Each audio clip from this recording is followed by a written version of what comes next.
Welcome back to clean news Rajasthan.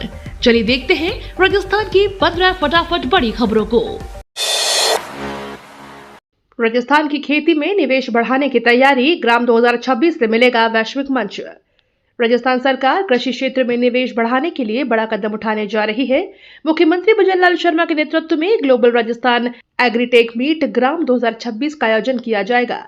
इसके तहत देश और दुनिया के निवेशकों को आकर्षित करने के लिए 5 बड़े महानगरों में रोड शो आयोजित होंगे। इस पहल से राज्य की खेती को वैश्विक पहचान मिलेगी और किसानों को नई तकनीक व बाजार उपलब्ध होंगे। राजस्थान में एमएसपी पर गेहूं खरीद शुरू, मंत्री जोराराम कुमावत ने किया उद्घाटन। राजस्थान में किसानों को राहत देते हुए न्यूनतम समर्थन मूल्य पर गेहूं खरीद की प्रक्रिया शुरू कर दी गई है। कैबिनेट मंत्री जोराराम कुमावत ने खरीद केंद्रों का उद्घाटन किया। सरकार का कहना है कि किसानों को उनकी उपज का उचित मूल्य दिलाने के लिए यह कदम उठाया गया है।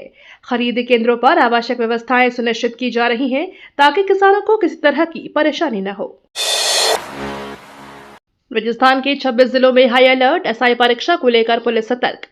राजस्थान में 5 और 6 अप्रैल को होने वाली एसआई भर्ती परीक्षा को लेकर पुलिस मुख्यालय ने 26 जिलों में हाई अलर्ट जारी किया है।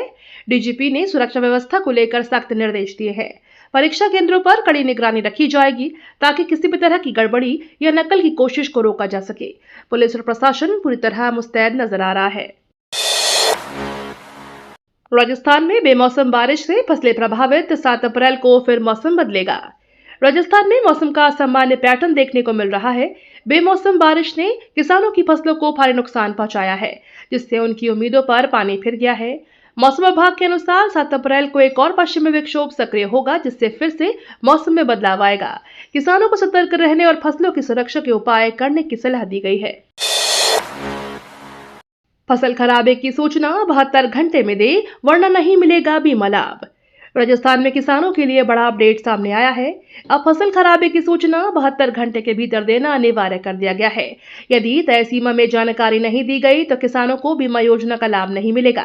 प्रशासन ने इस नियम को सख्ती से लागू करने के निर्देश दिए हैं ताकि समय पर नुकसान का आकलन हो सके और पात्र किसानों को ही मुआवजा मिल पाए।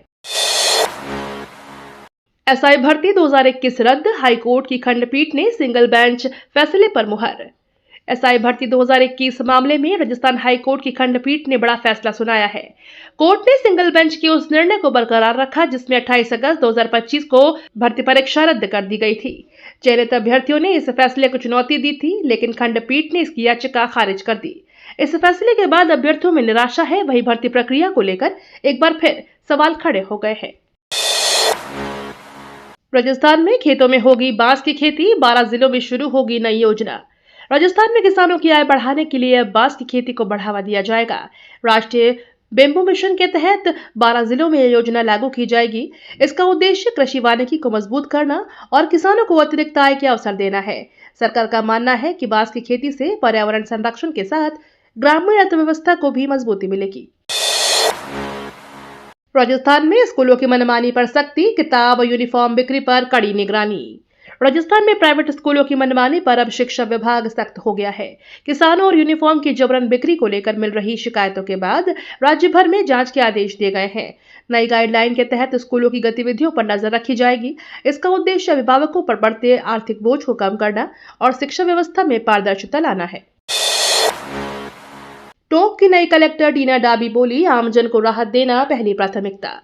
टोंक जिले की नई कलेक्टर टीना डाबी ने पदभार संभालते ही अपनी प्राथमिकताएं स्पष्ट कर दी हैं। उन्होंने कहा कि आमजन को राहत देना उनकी पहली जिम्मेदारी होगी।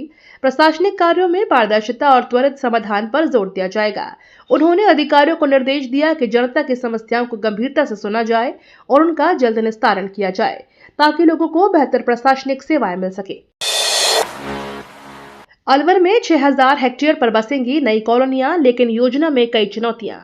अलवर शहर में आने वाले 6 वर्षों में करीब 6000 हेक्टेयर भूमि पर नई आवासीय कॉलोनियां बसाने की योजना बनाई गई है। हालांकि इस महत्वाकांक्षी योजना के सामने कई चुनौतियां भी हैं, जिनमें भूमि अधिग्रहण, बुनियादी सुविधाओं का विकास और प्रशासनिक प्रक्रियाएं शामिल हैं। इन बाधाओं को दूर किए बिना योजना को समय पर पूरा करना आसान नहीं होगा, जिससे परियोजना की गति प्रभावित हो सकती है। ईरान और इजराइल युद्ध का असर, महंगाई बढ़ी, तेल मसाले आम आदमी की पहुंच से दूर। ईरान और इजराइल युद्ध का असर अब आम लोगों की रसोई तक पहुंच गया है। डूंगरपुर सहित कई इलाकों में महंगाई तेजी से बढ़ी है। सोयाबीन तेल की कीमत में 500 रुपए तक उछाल आया है, जबकि काली मिर्च 900 रुपए प्रति किलो तक पहुंच गई है। बढ़ती कीमतों ने आम आदमी की थाली को महंगा बना दिया है, जिससे लोगों को दैनिक खर्चों में भारी परेशानी का सामना करना पड़ रहा है। चंबल पर 1880 मीटर लंबे पुल का शिलान्यास, हाड़ौती विकास को मिलेगा नया आयाम। राजस्थान में चंबल नदी पर 1880 मीटर लंबे पुल का शिलान्यास किया गया है। लोकसभा अध्यक्ष ओम बिरला ने कहा कि यह पुल हाड़ौती क्षेत्र के विकास में मील का पत्थर साबित होगा। इससे क्षेत्र में आवागमन सुगम होगा और आर्थिक गतिविधियों को बढ़ावा मिलेगा। स्थानीय लोगों को बेहतर कनेक्टिविटी का लाभ मिलेगा, जिससे रोजगार और व्यापार के नए अवसर भी उत्पन्न होंगे। बूंदी में आवारा कुत्तों का आतंक, एक दिन में 49 लोग घायल। बूंदी जिले के लाखेरी क्षेत्र में आवारा कुत्तों का आतंक बढ़ता जा रहा है। एक ही दिन में 49 लोगों को कुत्तों ने काट लिया, जिससे इलाके में दहशत का माहौल है। घायलों का अस्पताल में इलाज जारी है। स्थानीय लोगों ने प्रशासन के खिलाफ भारी आक्रोश देखने को मिल रहा है। लोगों ने आवारा कुत्तों पर नियंत्रण के लिए तुरंत ठोस कार्रवाई की मांग की है। नर्सिंग कर्मियों का धरना 13वें दिन जारी, 6 अप्रैल को फाइनल वार्ता तय। जयपुर में नर्सिंग और पैरामेडिकल कर्मियों का धरना 13वें दिन जारी रहा। अपनी मांगों को लेकर आंदोलनरत कर्मचारी अब आर पार की लड़ाई के मूड में हैं। 6 अप्रैल को किरोड़ीलाल मीणा के नेतृत्व में सरकार के साथ फाइनल वार्ता प्रस्तावित है। कर्मचारियों का कहना है कि मांगे पूरी नहीं होने तक आंदोलन जारी रहेगा, जिससे स्वास्थ्य सेवाओं पर भी असर पड़ रहा है। पेटा इंडिया की चेतावनी, रूसी कलाकार से कहा हाथी प्रिंट हटाओ या आय दान करो। पेटा इंडिया ने एक रूसी कलाकार को नोटिस जारी कर उनके डिजाइन में इस्तेमाल किए गए हाथी के प्रिंट पर आपत्ति जताई है। संगठन का कहना है कि या तो कलाकार को इस प्रिंट को हटाना पड़ेगा या फिर इससे होने वाली पूरी आय दान करें। पेटा का मानना है कि जानवरों की छवि का गलत उपयोग नहीं होना चाहिए। इस मामले ने कला और पशु अधिकारों को लेकर नई बहस छेड़ दी है। डोटासरा का केंद्र पर हमला, बोले देश भर में बीजेपी सरकार पूरी तरह से विफल।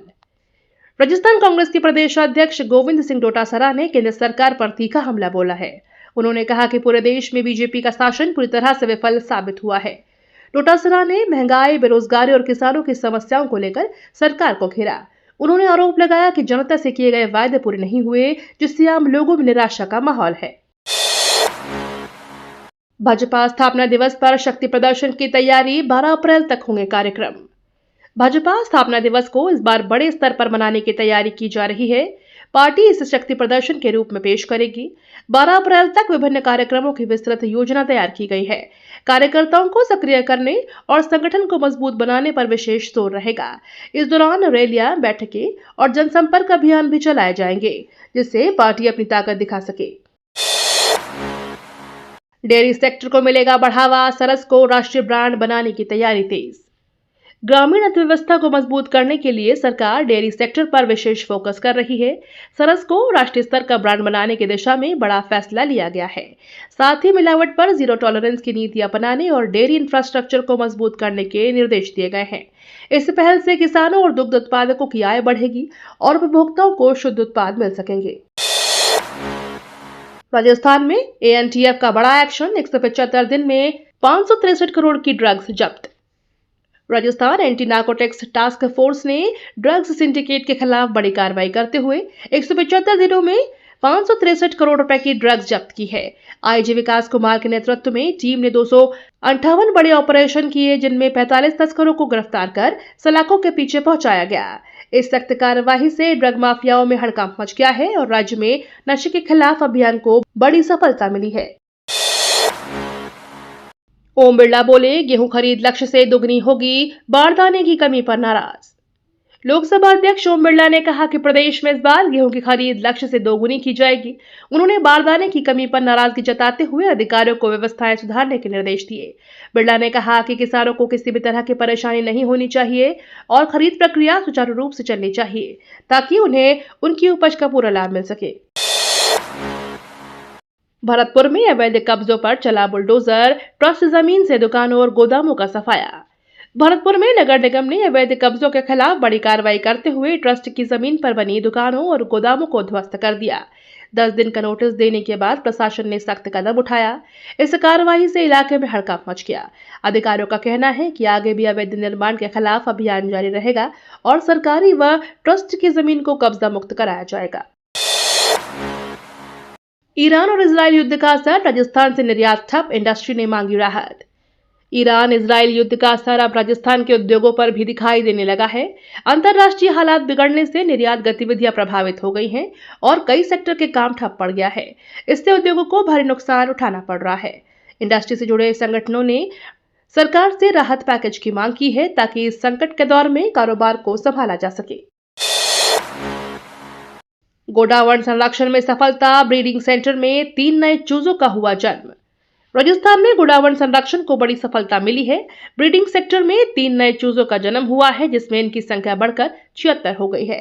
यह राज्य के लिए खुशी की खबर है क्योंकि गोडावण विलुप्तप्राय प्रजाति में शामिल है।